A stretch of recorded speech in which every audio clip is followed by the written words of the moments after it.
Imagine you're offered a vape at a party or in school by a friend. Would you take it? Do you know what it means for your health and livelihood if you were to take it? Well, a lot of young Australians don't need to imagine this scenario. They've lived it out already. But the reality is, the future for those who take that vape is as clear as a puff of smoke. So let's snuff the puff to see if we truly want to take that vape. So what if you did take that vape?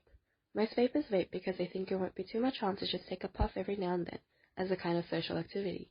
This is especially true for the younger generations, because hey, I'm so young, even if I get sick from this vape, I'll recover quick, right? Well, not really. Some people, when they first try a vape, experience sore throats and coughing, maybe enough to turn them off from vaping, but maybe when you first try a vape, you won't feel anything wrong. Nothing hurts, you can breathe just normally, should be fine, right? But actually, your lungs are irritated by the chemicals in the e-juice, even if it is nicotine-free, and can make you 30% more likely to develop asthma and 60% more likely to develop chronic obstructive pulmonary disease. Vaping and its associated short and long-term effects can seriously impede your day-to-day life, with severe cases leading to hospitalization. In less severe cases, you might find that you can't play sport anymore because breathing is too hard. Are you still sure you want to take that vape?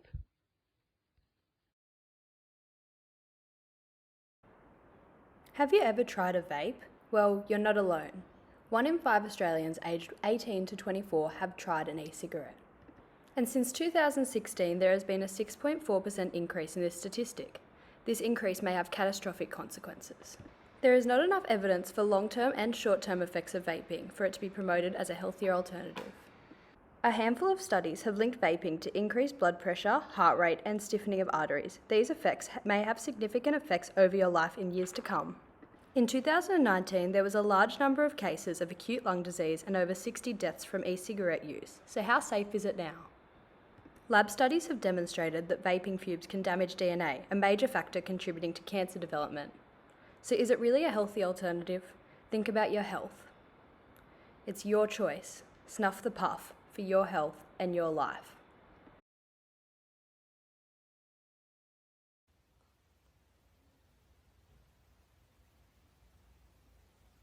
I was introduced to vaping by my school friends at a party.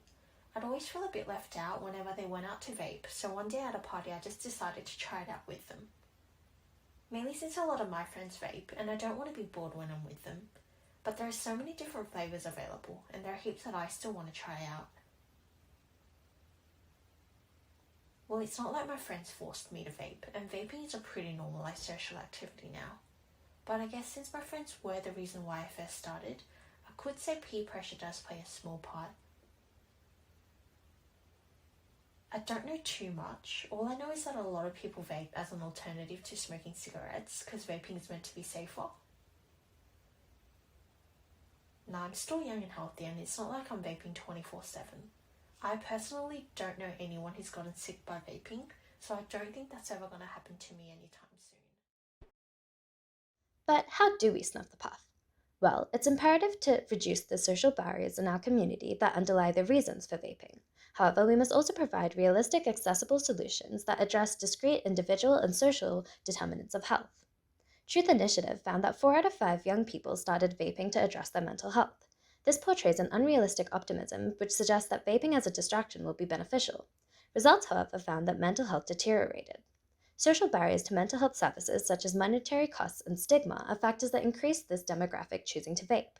Whilst temporary solutions such as incense burners and gum should be made available, addressing the social barriers by creating open conversations about mental health and increasing accessibility in rural neighbourhoods would help snuff the puff for a lot of young Australians. Also, an increase in vaping stems from its low cost, flavors, featuring in social media, and its role as a substitute for smoking, which contribute to its establishment as a social norm. Our social culture around vaping poses a social barrier, along with the barrier for low socioeconomic households to access healthier forms of social activities. We should have policies that were successful against cigarettes, like banning flavored vapes and increasing vape prices, along with the reduction in vape exposure in social media, plus making alternative hobbies like sports more accessible for those less privileged. Evidently, vaping isn't just about whether you'll take that vape or not. It's a public health issue deeply rooted in our society.